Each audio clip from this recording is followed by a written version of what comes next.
परिचय। विशाल अपने tool kit में खास तरह का औजार तलाश रहा है। अचानक टेबल से स्टील की 2 चाबियां गिर पड़ीं। चाबियां एक दूसरे पर गिरीं और उनकी सतह पर खरोंच लग गई। अरे विशाल, क्या हुआ? यह कैसी आवाज थी? कुछ नहीं पिताजी, कुछ चाबियां फर्श पर गिर गई थीं। अच्छा बेटा। पिताजी, क्या मैं आपसे कुछ पूछ सकता हूं? बिल्कुल बेटा। पिताजी, जब ये चाबियां एक दूसरे से टकराईं तो उनकी लेप की परत इनसे हट गई। ये कैसा लेप होता है पिताजी? ठीक है बेटा, मैं तुम्हें बताता हूं। ये लेप इलेक्ट्रोप्लेटिंग के द्वारा चढ़ाया जाता है। ये चाबियां स्टील की बनी होती हैं और इलेक्ट्रोप्लेटिंग प्रक्रम द्वारा इन पर जिंक का लेप चढ़ाया जाता है। इलेक्ट्रोप्लेटिंग की मदद से आभूषण, नट बोल्ट, शाफ्ट और पाइपों जैसी बहुत सी वस्तुएं हैं जिन पर दूसरी धातुओं का लेप चढ़ाया जाता है। उद्देश्य। इस पाठ के अंत में आप निम्न करने में सक्षम हो जाएंगे। वैद्युत रसायन की व्याख्या करना, वैद्युत रासायनिक सेल को समझना, लवण सेतु की विशेषताएं जानना, वैद्युत रासायनिक सेल का वर्णन करना, इलेक्ट्रोड विभव का वर्णन करना, सेल के ईएमएफ की गणना करना, मानक हाइड्रोजन इलेक्ट्रोड की व्याख्या करना, नैनस्टर समीकरण की गणना करना, गिब्स ऊर्जा की गणना करना, विद्युत अपघटन को वर्गीकृत करना, वैद्युत प्रतिरोध और संवाहकता की गणना करना, सेल नियतांक की गणना करना, कोल-राउश नियम की व्याख्या करना। परिभाषा। रसायन विज्ञान की वो शाखा जिसमें वैद्युत ऊर्जा और रासायनिक ऊर्जा के संबंधों का अध्ययन किया जाता है और एक से दूसरे स्वरूप में ऊर्जा का आंतरिक रूपांतरण होता है, उसे वैद्युत रसायन कहते हैं। वैद्युत रसायन पर बड़े स्तर पर रासायनिक रूपांतरण और औद्योगिक प्रक्रम आधारित है।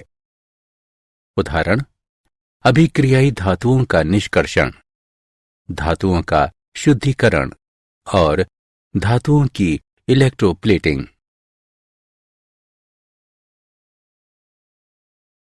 वैद्युत रासायनिक सेल एक युक्ति जो रासायनिक ऊर्जा को विद्युत ऊर्जा में परिवर्तित करती है, वो वैद्युत रासायनिक सेल अथवा गैल्वेनी सेल अथवा वोल्टीय सेल कहलाती है। किसी वैद्युत रासायनिक सेल में प्रत्यक्ष तरीके से स्वतः प्रवर्तित अभिक्रिया होती है और स्वतः प्रवर्तित रासायनिक प्रक्रम के दौरान विद्युत ऊर्जा के रूप में मुक्त ऊर्जा में कमी लाती है। संरचना।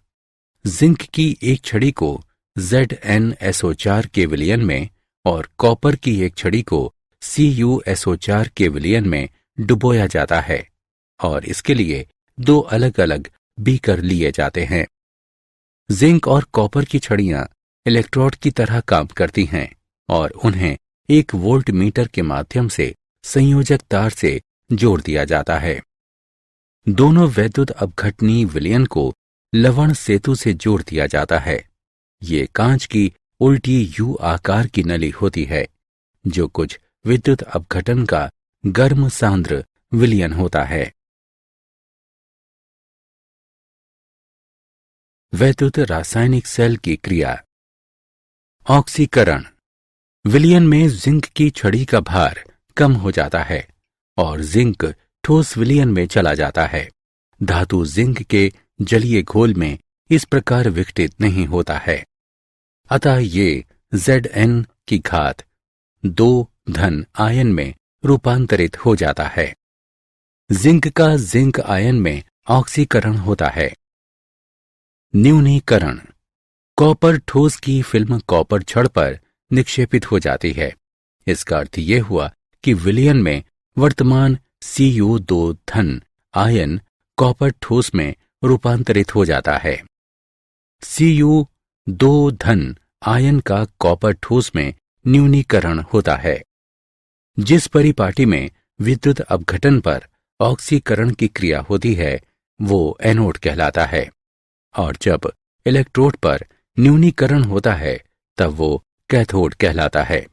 इस वैद्युत रासायनिक सेल में जिंक छड़ एनोड और कॉपर छड़ कैथोड है। विद्युत रासायनिक सेल में अवलोकन। वोल्टमीटर 1.10 वोल्ट के पठन के साथ विचलन प्रदर्शित करता है, जो संकेत देता है कि दो इलेक्ट्रोडों और परमाणु रहित धारा के विभवांतर हैं और कॉपर से जिंक छड़ की दिशा में परिपथ पूरा करता है। कुछ समय बाद कॉपर की एक फिल्म कॉपर छड़ पर निक्षेपित हो जाती है। पता चलता है कि जिंक छड़ की वजन में कमी हो गई है।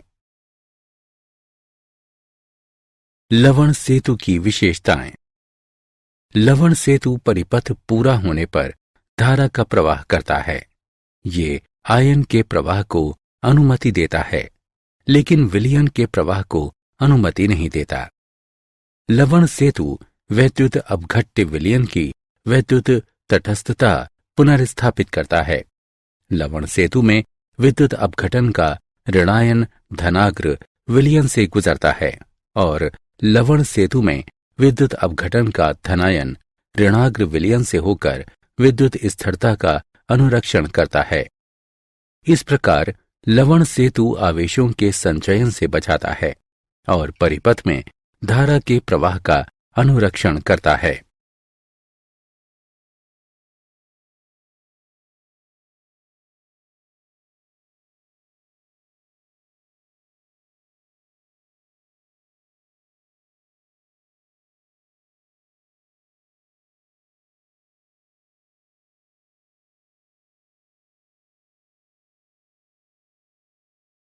विद्युत रसायन सेल का प्रतिनिधित्व। किसी गैल्वेनोमीटर सेल पर विद्युत रसायन सेल को निम्न ढंग से प्रस्तुत किया जा सकता है। लवण सेल को दो उदग्र रेखाओं द्वारा प्रस्तुत किया जाता है। इलेक्ट्रोड और विद्युत अपघट्य के बीच कला सीमा को एकल उदग्र रेखा द्वारा दर्शाया जाता है। लवण सेतु के वाम हस्त दिशा पर एनोड लिखा जाता है। इसे उस धातु के संकेत के रूप में लिखा जाता है और उसके बाद आयन का संकेत लिखा जाता है, जो साम्य अवस्था में होता है। लवण सेतु के दक्षिण हस्त दिशा पर कैथोड लिखा जाता है। इसे पहले आयन के संकेत के रूप में लिखा जाता है और उसके बाद धातु का संकेत लिखा जाता है, जो साम्य अवस्था में होता है।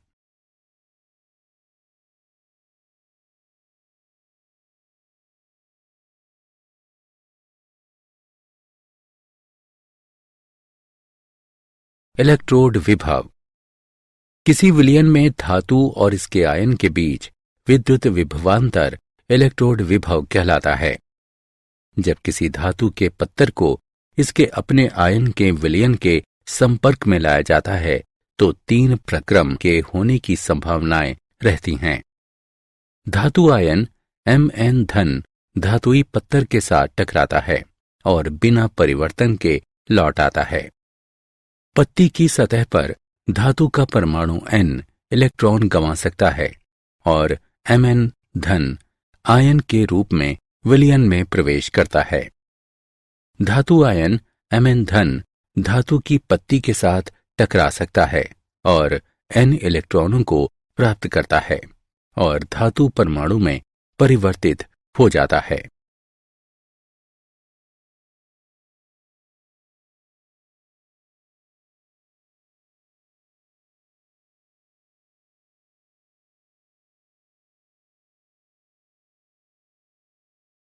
सेल का ईएमएफ। कोई गैल्वेनी सेल दो अर्ध सेलों से मिलकर बना होता है और इन सेलों में विभिन्न विभव के इलेक्ट्रोड होते हैं। इलेक्ट्रोडों के विभव के अंतर को विद्युत प्रवाहन बल के रूप में जाना जाता है। सेल के ईएमएफ की गणना करने के स्टेप निम्न हैं। एनोड और कैथोड के न्यूनीकरण विभव को प्राप्त करें। दोनों न्यूनीकरण विभवों का संयोजन करें। सेल का ईएमएफ बराबर कैथोड का न्यूनीकरण विभव घटा एनोड का न्यूनीकरण विभव। ई सेल बराबर ई कैथोड घटा ई एनोड, अथवा ई सेल बराबर ई दायां घटा ई बायां।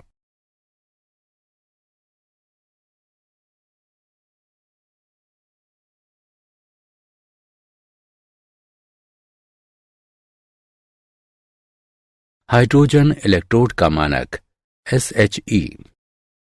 इस पर प्लेटिनम ब्लैक के साथ प्लेटिनम इलेक्ट्रोड की परत चढ़ी रहती है। प्लेटिनम इलेक्ट्रोड 1m सांद्रण के H धन आयन के घोल में डूबा रहता है। एक परमाणु के दबाव में शुद्ध हाइड्रोजन गैस से 298 केल्विन ताप पर बुलबुला कराया जाता है। प्लेटिनम इलेक्ट्रोड निष्क्रिय रहता है। आधी अभिक्रिया इसकी सतह पर होती है और जिसके द्वारा इलेक्ट्रॉन का आवागमन होता रहता है। हाइड्रोजन इलेक्ट्रोड एनोड अथवा कैथोड की तरह काम करता है, जो दूसरे इलेक्ट्रोड पर निर्भर करता है जिससे वो जुड़ा होता है। यदि SHE एक एनोड की तरह काम करता है तो इस पर ऑक्सीकरण की क्रिया होती है। एनोड अर्ध सेल को प्रदर्शित करता है। यदि SHE एक कैथोड की तरह काम करता है तो इस पर न्यूनीकरण की क्रिया होती है। कैथोड अर्ध सेल को प्रदर्शित करता है। मानक हाइड्रोजन इलेक्ट्रोड का इलेक्ट्रोड विभव 0 की तरह लिया जाता है।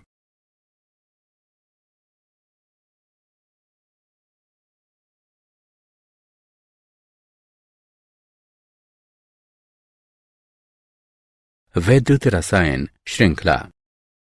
हाइड्रोजन इलेक्ट्रोड का मानक इलेक्ट्रोड विभव 0 रखकर इलेक्ट्रोड की बड़ी संख्या के मानक इलेक्ट्रोड विभव का निर्धारण किया जाता है।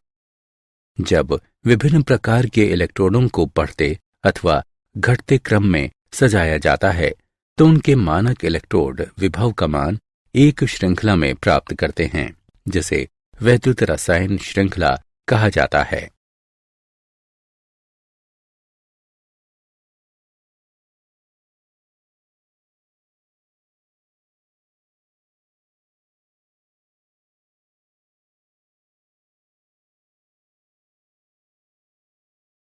नैनसर्ट समीकरण।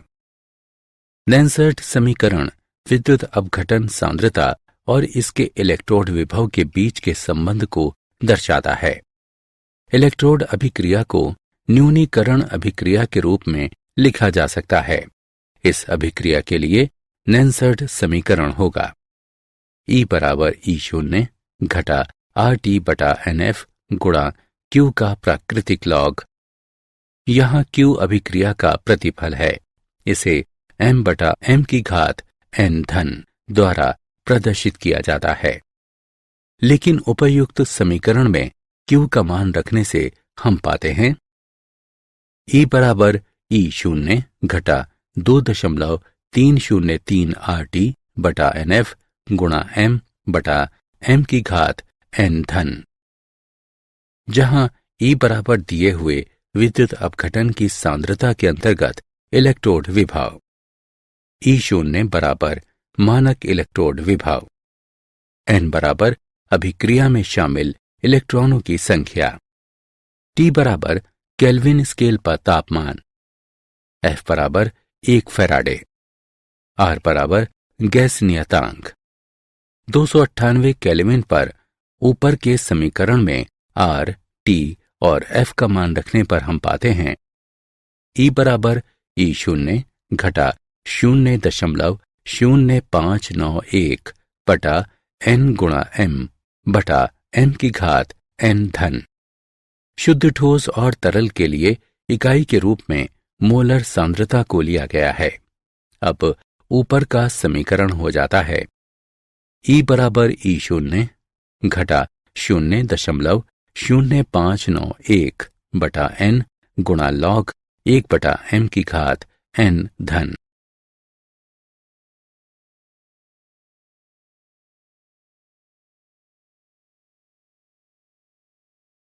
नेंसर्ट समीकरण और सेल का ईएमएफ।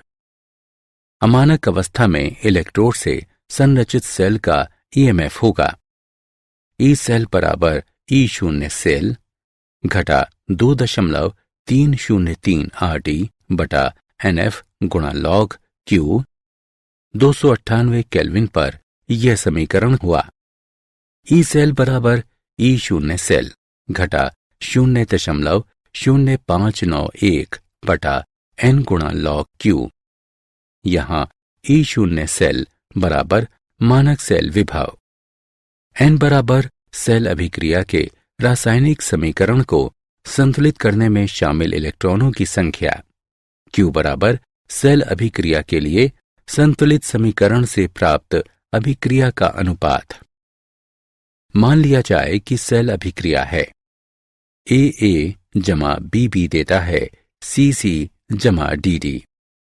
अभिक्रिया अनुपात का मान दिया गया है Q बराबर C घातांक C गुणा D घातांक D विभाजित A घातांक A गुणा B घातांक B।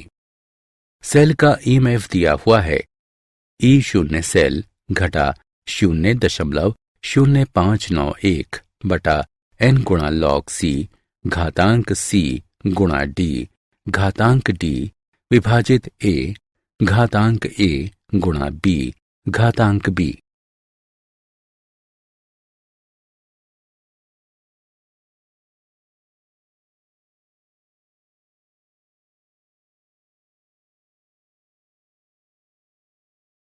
नेंसर्ट समीकरण और साम्य स्थिरांक।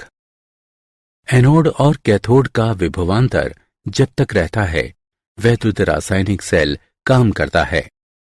जब सेल काम करता है और इसकी अभिक्रिया होती रहती है, कैथोड पर विद्युत अपघटन की सांद्रता घटती है, कारण कि इलेक्ट्रोड पर आयनों का जमा हो जाना, और उसी दौरान एनोड पर विद्युत अपघटन की सांद्रता में वृद्धि होती है, कारण विलयन में धातु का अपघटन होना। परिणाम स्वरूप समय बीतने के साथ कैथोड का इलेक्ट्रोड विभव घटता है और एनोड का बढ़ता है। मूलभूत रूप से एनोड पर विद्युत अपघटन और कैथोड पर विद्युत अपघटन की सांद्रता का कुछ अनुपात पर इलेक्ट्रोड के विभव का मान समान रहता है, इसलिए सेल का विभव शून्य हो जाता है। इस स्थिति में वैद्युत रासायनिक सेल काम करना बंद कर देता है और ये सेल की साम्यता की स्थिति होती है। सेल का मानक ईएमएफ जानने के लिए सेल अभिक्रिया के लिए साम्य स्थिरांक को इस प्रकार प्राप्त किया जा सकता है। वैद्युत रासायनिक सेल और गिब्स ऊर्जा। गैल्वेनी सेल द्वारा किया हुआ उत्क्रमणीय कार्य गिब्स ऊर्जा में कमी के बराबर होता है। यदि सेल का ईएमएफ E है और NF उससे होकर गुजरने वाला आवेश है और डेल्टा RG अभिक्रिया की गिब्स ऊर्जा है, तो दिया हुआ है डेल्टा RG बराबर घटा NF E सेल। यदि सभी अभिकर्मी वर्गों की सांद्रता समान है तो E सेल बराबर E शून्य सेल, डेल्टा RG बराबर घटा NF E शून्य सेल। E शून्य सेल के मान की गणना करने पर हमें डेल्टा RG शून्य अभिक्रिया की मानक गिब्स ऊर्जा का मान प्राप्त होता है। अभिक्रिया की मानक गिब्स ऊर्जा और साम्य स्थिरांक निम्न समीकरण से संबंधित है। डेल्टा RG शून्य बराबर घटा RT प्राकृतिक लॉग K।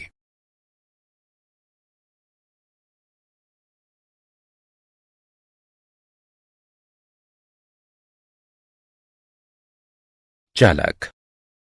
जिन पदार्थों से होकर विद्युत प्रवाह होता है वे चालक कहलाते हैं। चालकों को दो श्रेणियों में बांटा गया है, धातुई चालक और इलेक्ट्रोड। धातुई चालक वे धातु जो बिना किसी रासायनिक परिवर्तन के विद्युत प्रवाह को जाने देते हैं, धातुई क्रिस्टल में इलेक्ट्रॉनों की गति के कारण धातु के माध्यम से संवहन होता है। उदाहरण कॉपर और सिल्वर। इलेक्ट्रोड जिन पदार्थों के जलीय विलयन से होकर विद्युत प्रवाह होता है और उसी दौरान रासायनिक अपघटन होता है। ये संवहन उनके जलीय विलयन में विद्युत अपघटन द्वारा उत्पादित आयन की गति के कारण होता है। उदाहरण अम्ल और क्षार।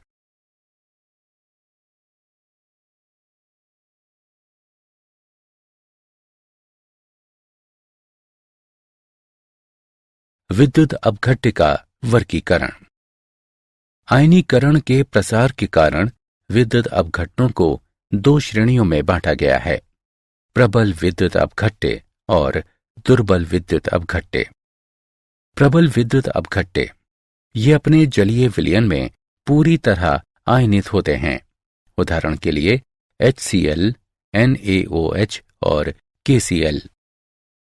दुर्बल विद्युत अपघट्य वे जलीय विलयन में आयनित होते हैं और इनके आयनन के निम्न अंश होते हैं। बिना अलग किए हुए अणुओं के साथ इनके जलीय विलयन साम्यावस्था में आयन से युक्त होते हैं। दुर्बल विद्युत अपघट्य के आयनन का अंश यानी डिग्री तनुता के साथ बढ़ता है और अनंत तनुता पर संगठित होता है। उदाहरण के लिए NH4OH और CH3COOH।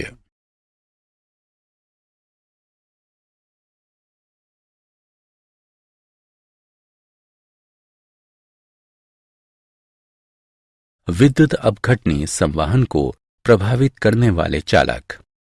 विद्युत अपघट्य विलयन की वैद्युत चालकता निम्न कारकों पर निर्भर करती है। अंतर आयनन आकर्षण, ये विलयन में विद्युत अपघट्य के आयनों के बीच आकर्षक अंतःक्रिया है। अंतर आयनन आकर्षण अधिक होने पर विचरण की स्वतंत्रता कम होती है और वैद्युत चालकता कम होती है।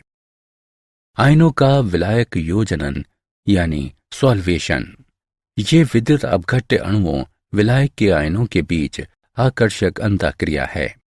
विलय विलायक अंतःक्रिया अधिक होने पर विलायक योजनन में अधिक विस्तार होता है और विलयन की वैद्युत चालकता कम होती है।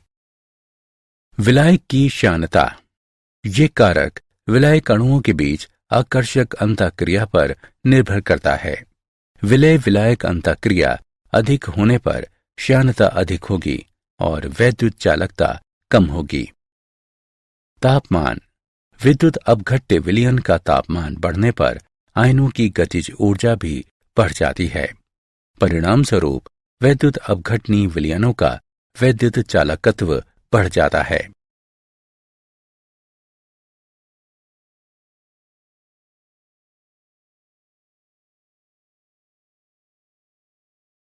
वैद्युत प्रतिरोध।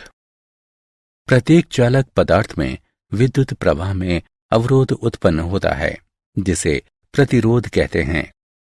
ओम का नियम, इस नियम के अनुसार किसी संपूर्ण चालक का विभवांतर इससे होकर गुजरने वाली धारा के सीधा समानुपाती होता है।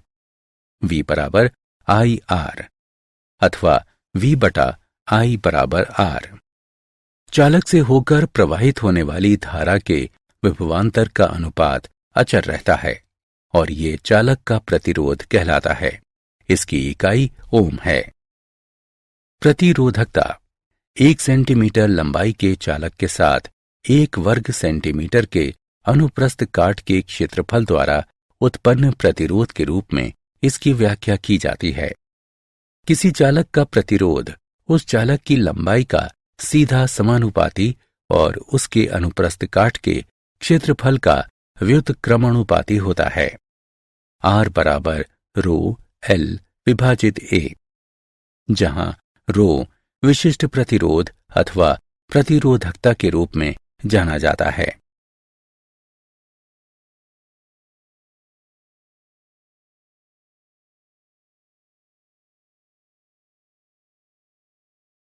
वैद्युत चालकत्व, किसी चालक से होकर गुजरने वाली विद्युत धारा का सहज माप चालकत्व है। प्रतिरोध के व्युत्क्रमानुपाती के रूप में इसका वर्णन किया जाता है। इसे G द्वारा दर्शाया जाता है। G बराबर 1/R। चालकत्व की इकाई mho है। चालकता ये प्रतिरोधकता का व्युत्क्रमणोपाती होती है। इसे चालक के 1 घन सेंटीमीटर के चालकत्व के रूप में समझा जा सकता है। इसे कप्पा द्वारा सूचित किया जाता है। K बराबर L/RA। चालकता की इकाई mho सेंटीमीटर व्युत्क्रम है।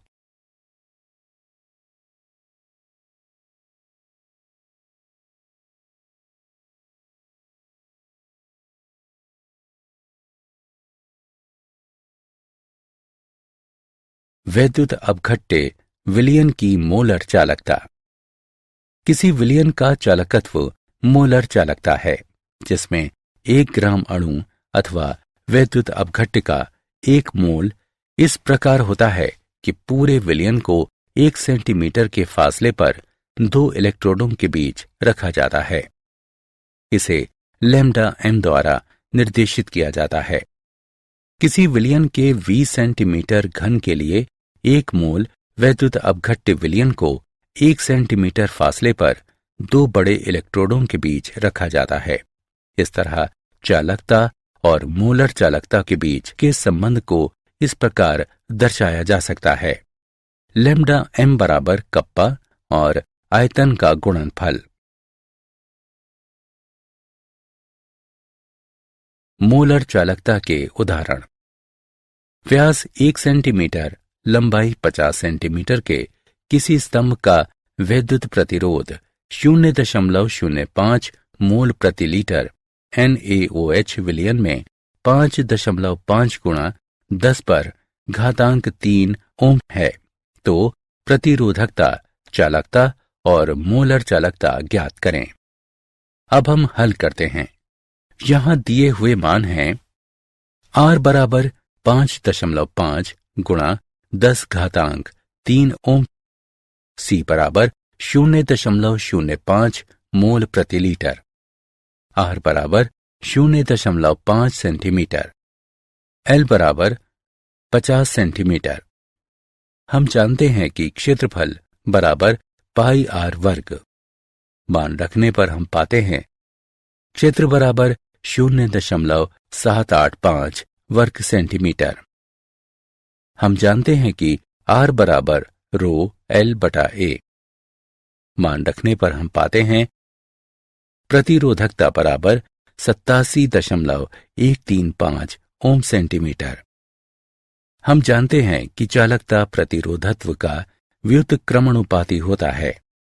मान रखने पर हम पाते हैं चालकता बराबर 0.01148 सीमेंस सेंटीमीटर व्युत्क्रम।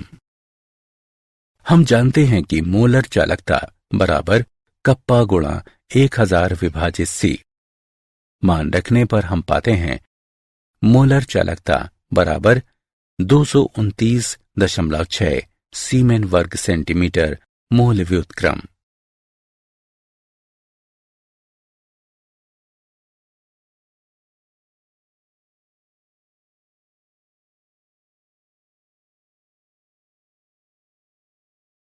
वैद्युत चालकता के मापन। वैद्युत अपघटनी विलयन का प्रतिरोध व्हीटस्टोन ब्रिज पद्धति से मापा जाता है। वैद्युत अपघट्य विलयन युक्त चालकता सेल के एक सिरे को व्हीटस्टोन ब्रिज से जोड़ा जाता है। इसमें 1500 से 3000 चक्रीय आवृत्ति परास की प्रत्यावर्ती विद्युत धारा प्रवाहित की जाती है। यहां दिष्ट धारा का उपयोग नहीं होता है, क्योंकि इसका कारण वैद्युत अपघटन है और ध्रुवण प्रभाव के कारण इलेक्ट्रोड के नजदीक वैद्युत अपघनी विलयन में परिवर्तन है। प्रतिरोध R1, R3 और R4 को इस प्रकार व्यवस्थित किया जाता है कि एक रिक्त बिंदु प्राप्त होता है। रिक्त बिंदु को संसूचक P द्वारा निर्देशित किया जाता है। रिक्त बिंदु पर R1/R2 बराबर R3/R4। R2 वैद्युत अपघटनी विलयन का प्रतिरोध है। R2 बराबर R1 गुणा R4 विभाजित R3। वैद्युत अपघटनी विलयन के प्रतिरोध R1, R3, R4 के मान प्राप्त कर हम R2 की गणना करते हैं। R2 का व्युत्क्रमणुपाती विलयन का चालकत्व देता है।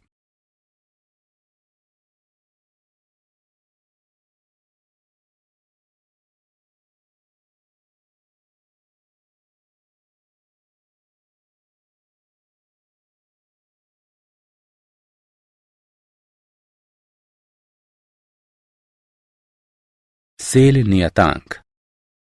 सेल नियतांक बराबर होता है चालकता बटा चालकत्व के। इसे जी एस्टेरिस्क द्वारा प्रदर्शित किया जाता है। इसकी व्याख्या इकाई सेंटीमीटर व्युत्क्रम के रूप में की जाती है। जिस मानक विलयन की चालकता ज्ञात होती है, चालकत्व के माप द्वारा उसके सेल नियतांक का मान प्राप्त करना आसान हो जाता है। इस उद्देश्य के लिए केसीएल के मानक सेल का उपयोग होता है। विभिन्न सांद्रता और तापमानों में जिसकी चालकता ज्ञात होती है। सेल नियतांक बराबर 0.0128886 बटा x। एक बार सेल नियतांक ज्ञात हो जाने पर वैद्युत अपघटनी विलयन के चालकत्व अथवा प्रतिरोध से चालकता की गणना की जा सकती है।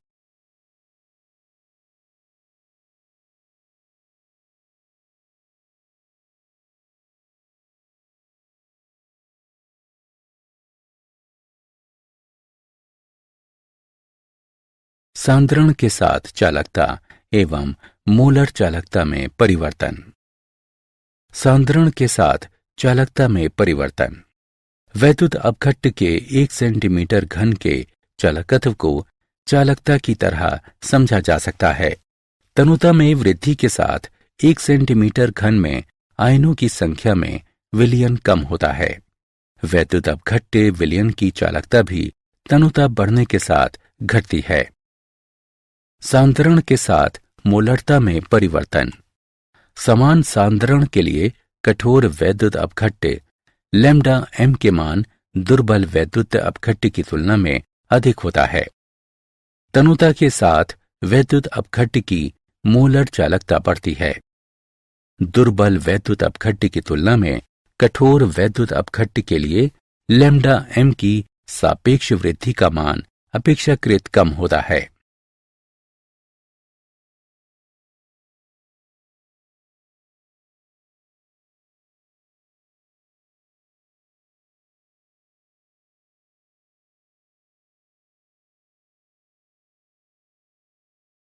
सांद्रण के साथ मोलर चालकता की ग्राफीय प्रस्तुति। केसीएल कठोर वैद्युत अपघट्य और CH3 COOH दुर्बल वैद्युत अपघट्य हैं। एक ग्राफीय प्रस्तुतिकरण सांद्रण के साथ मोलर चालकता के परिवर्तन को दर्शाता है। कठोर वैद्युत अपघट्य में जब सांद्रण 0 होता है, मोलर चालकता एक निश्चित मान प्राप्त करता है, जो सीमित मोलर चालकता के रूप में जाना जाता है।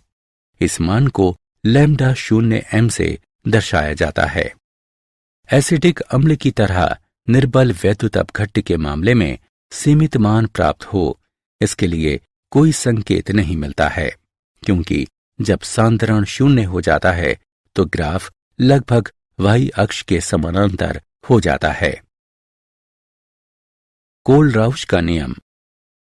कोलराउश के नियम के अनुसार किसी असीम तनुता में जब वैद्युत अपघट्य पूरी तरह अलग हो जाता है तो वैद्युत अपघट्य के लिए प्रत्येक आयन निश्चित योगदान देता है, विपरीत प्रकृति के अन्य आयन के साथ जुड़ा होता है। असीम तनुता पर किसी वैद्युत अपघट्य की मोलर चालकता को इसके अलग आयनों के योगदानों के योग के रूप में व्यक्त किया जा सकता है।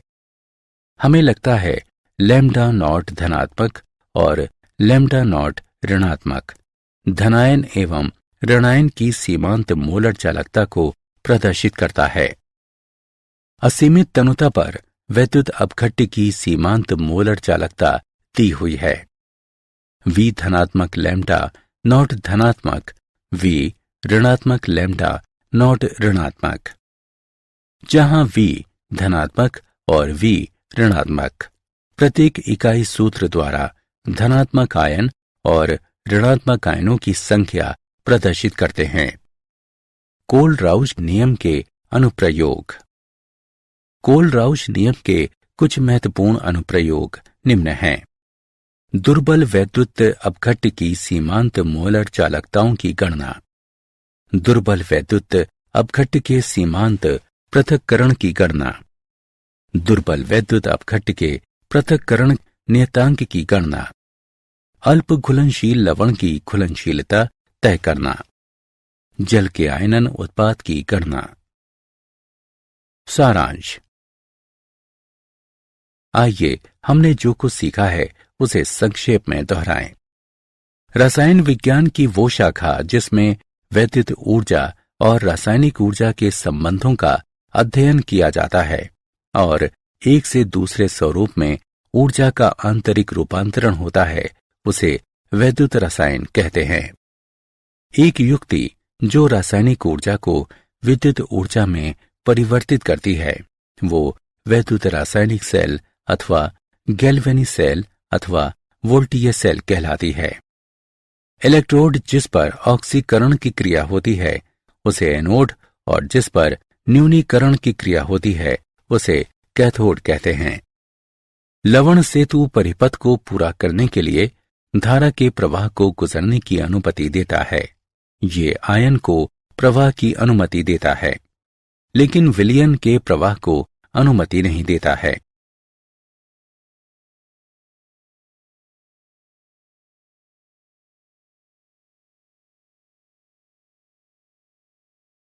किसी विलयन में धातु और इसके आयनों के बीच वैद्युत विभवांतर को स्थापित करने को इलेक्ट्रोड विभव कहते हैं।